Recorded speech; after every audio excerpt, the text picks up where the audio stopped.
తెలంగాణలో బతుకమ్మ అంటే ఏంటో తెలుసా? ఇది కేవలం పూలతో చేసే ఆట కాదు. దీన్ని తెలంగాణ ఫెస్టివల్ ఆఫ్ ఫ్లవర్స్ అని కూడా అంటారు. దీని వెనుక అద్భుతమైన కథలు, ఆచారాలు, సంబరాలు ఉన్నాయి. ఇప్పుడు వనస్థలిపురంలో బతుకమ్మ ఆల్రెడీ స్టార్ట్ అయింది. ఇది ప్రతి సంవత్సరం నవరాత్రి సమయంలో దసరా మరియు 9 రోజులు జరుపుకుంటారు. తెలంగాణలో దీన్ని ఉమెన్స్ ఫెస్టివల్ అని కూడా అంటారు. ఎందుకంటే ఎక్కువగా మహిళలు బతుకమ్మని తయారు చేసి సాంగ్స్తో పాడుతూ సెలబ్రేట్ చేస్తారు.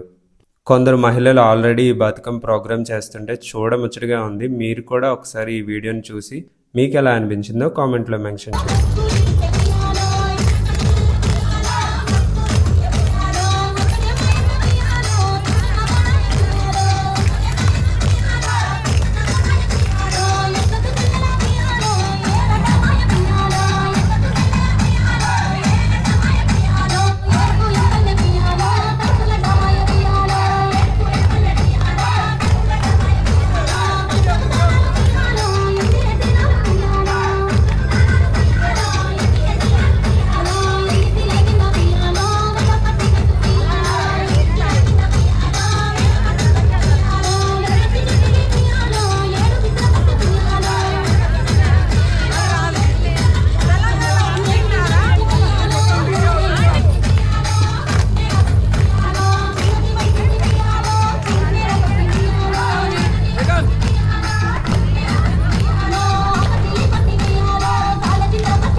సంగీతం, డ్యాన్స్, పూల అందాలు అన్నీ కలిపి తెలంగాణ కల్చర్ని రిప్రజెంట్ చేస్తున్నాయి.